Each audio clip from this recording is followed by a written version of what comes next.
So, Tom, in this time of uncertainty, what's your advice for young footballers looking to better themselves and if they're unsure about how they can do that, what's your advice? Well, I think for young footballers and athletes of any sport, both male and female, I think one thing that is tested throughout this time is, I think, mentality and mindset and attitude towards, I think, how you view sport and your, capacity within that, during this time. What I'm doing is trying to,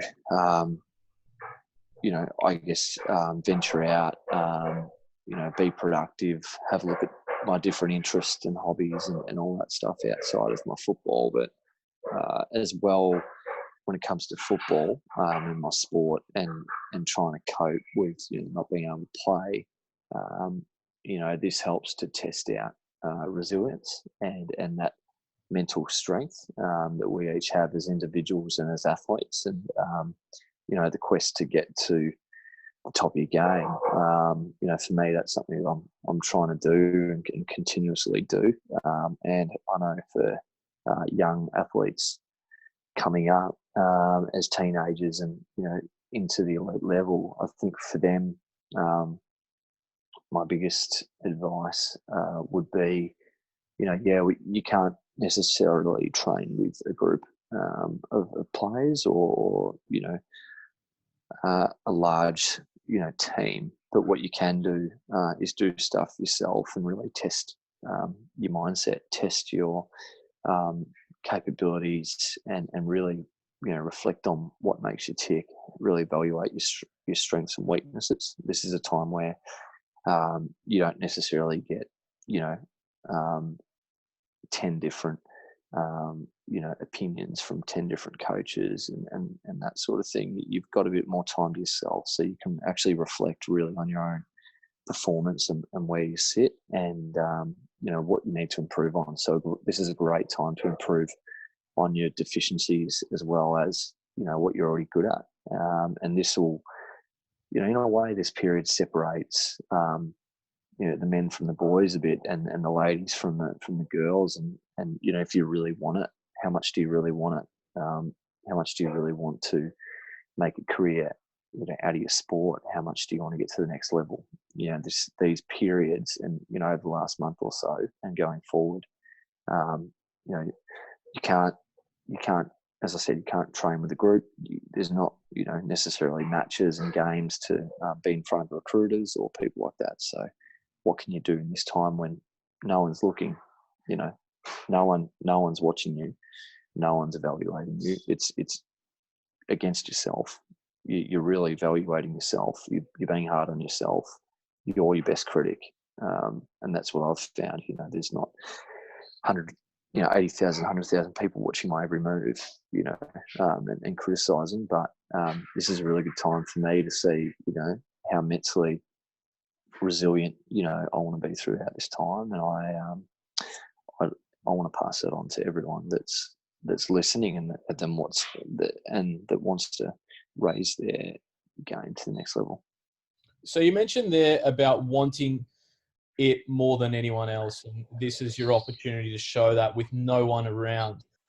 If you were a 17-year-old kid, 18-year-old kid, you're heading toward that draft age, what would you be doing in their shoes, given all this time's available?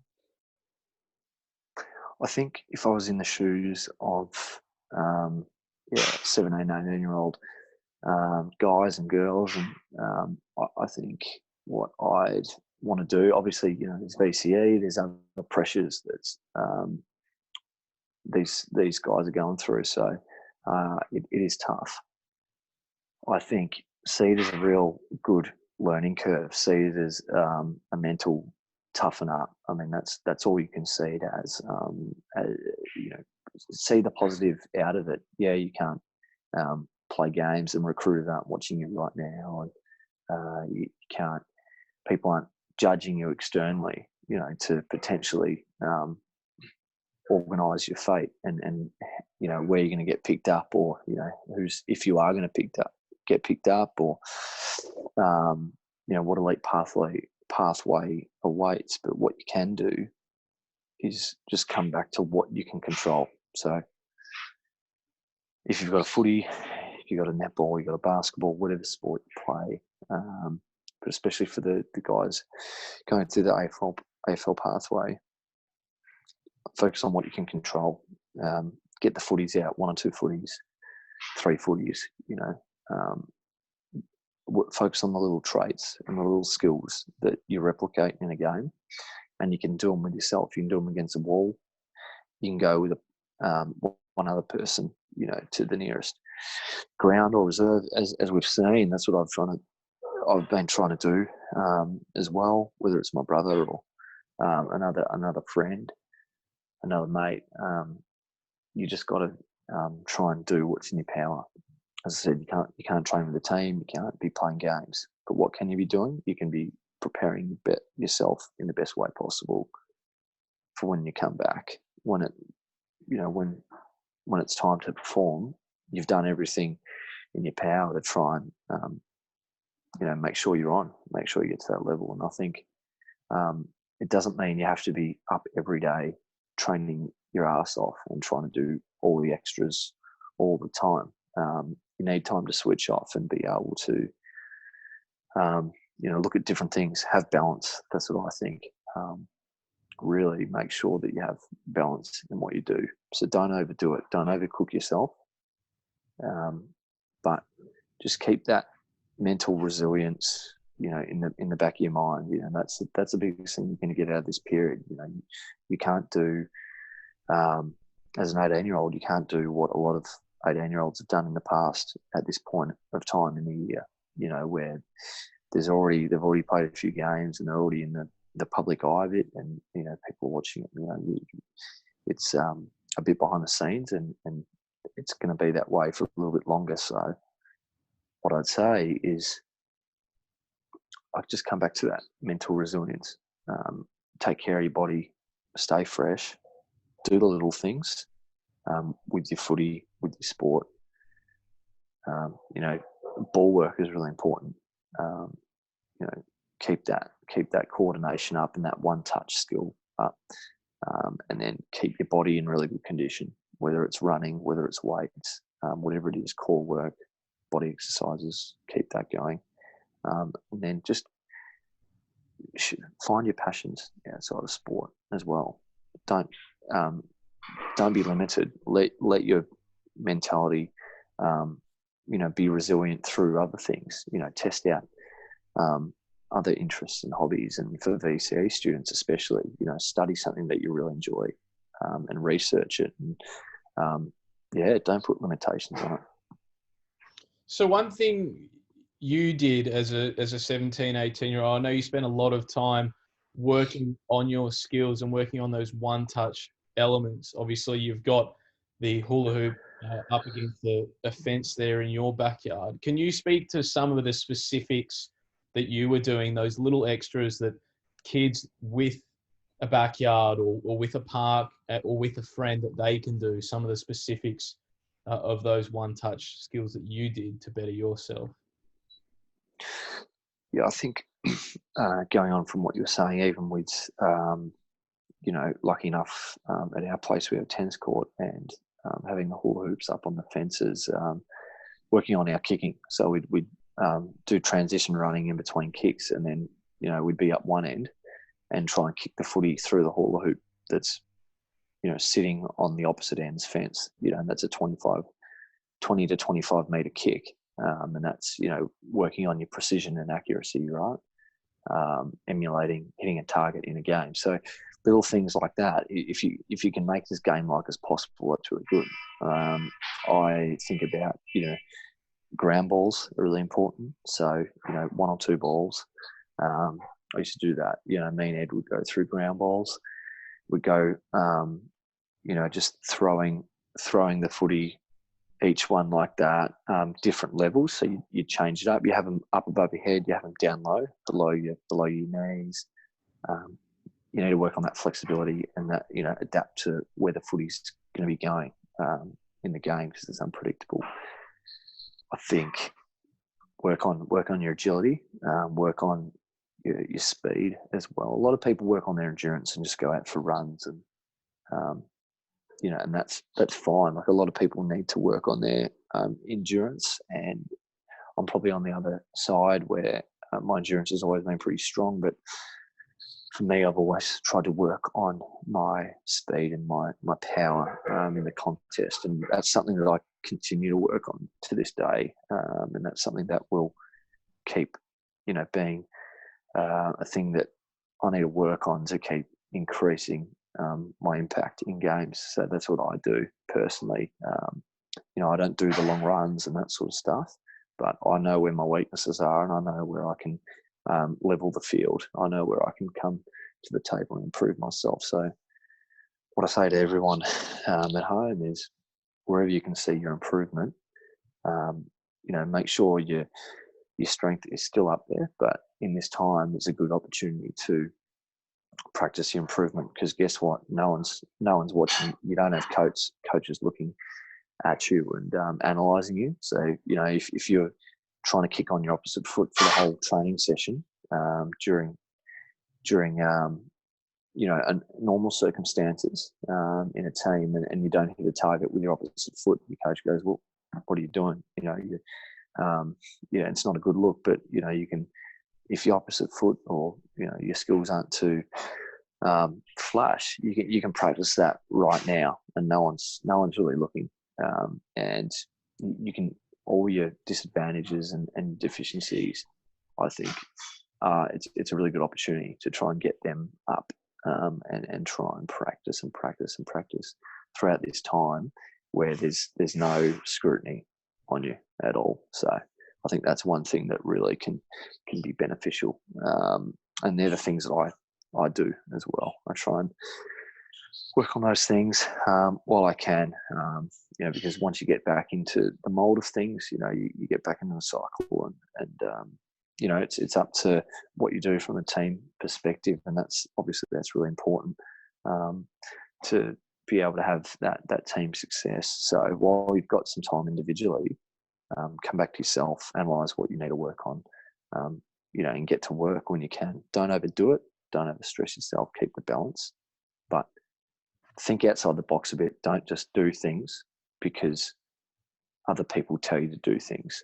I think you need to take initiative as a footballer. You need to. That's what I do. I don't.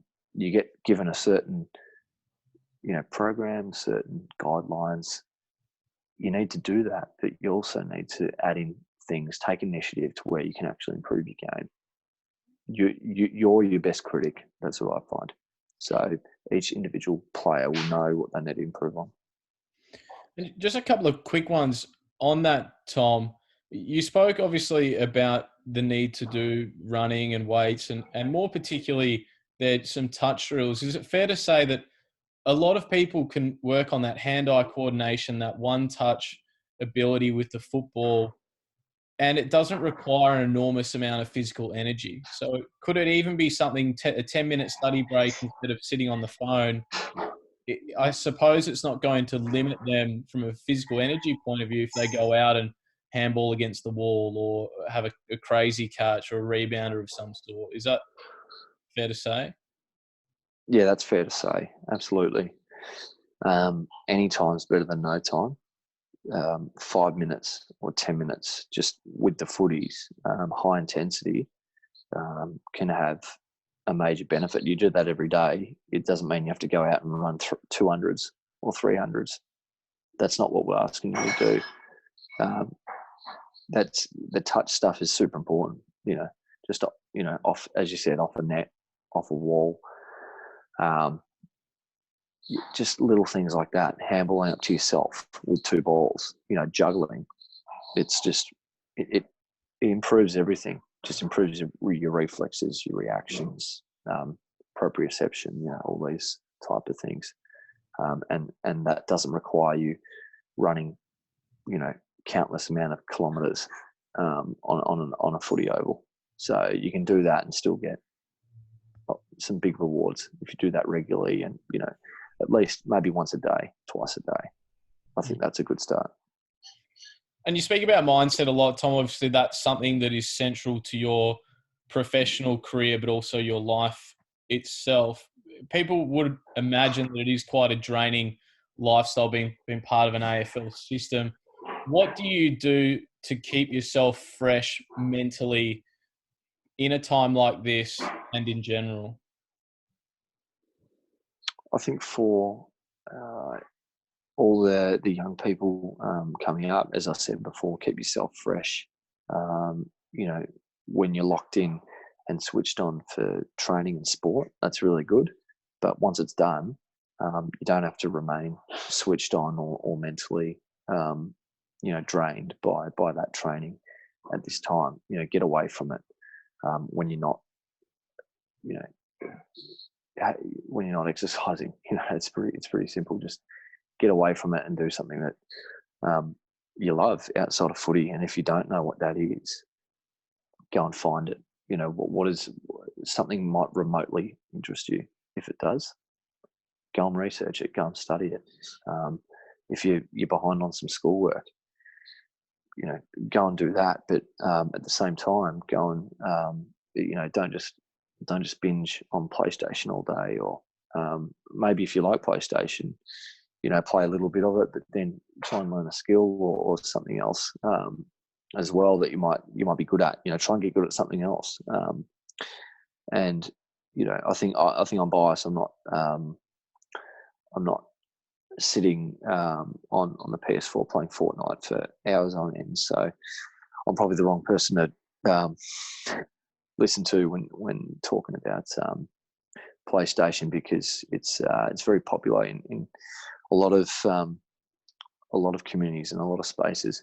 But I think that's, for me, that's not something I sort of do away from the footy field. I think I've got a passion in, I think, business and talking to different people and trying to improve, my life, the life of my friends and family around me, and also the society through building some really impactful, projects in a way. And a lot of these, I really like chipping away and working at things and having a long-term vision with what I'm doing. And I think if more young people can have that long-term vision of what they want to do, they might. I didn't know exactly what I want to do at 17 or 18 or 19. It's only up until now, and I'm turning 24. In about 10 days. So it's I sort of am comfortable with what I sort of want to do going into the future, and along with my football career and sporting career, and I'm 23, so there's still heaps of time for young people to be able to mentally have that break, and it might be something that triggers you, or you might listen to a podcast or listen to watch something that you might go, oh, geez, I don't mind that. That's triggered something in me that actually is of real interest, and I can see real benefit. And it's, I think if I can give any advice to young people, it's do something that's going to impact the community around you.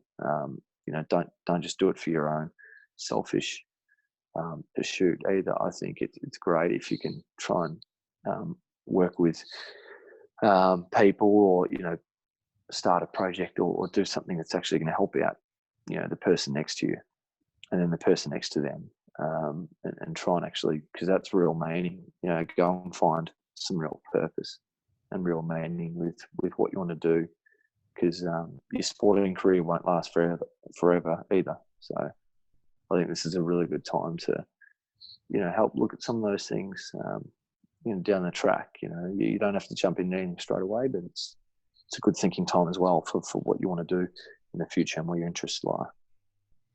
Absolutely. Well, Tom, appreciate you taking the time to have a chat and provide some insight and support for young people at the moment. So thanks very much. Thanks, guys. Thanks, Pat.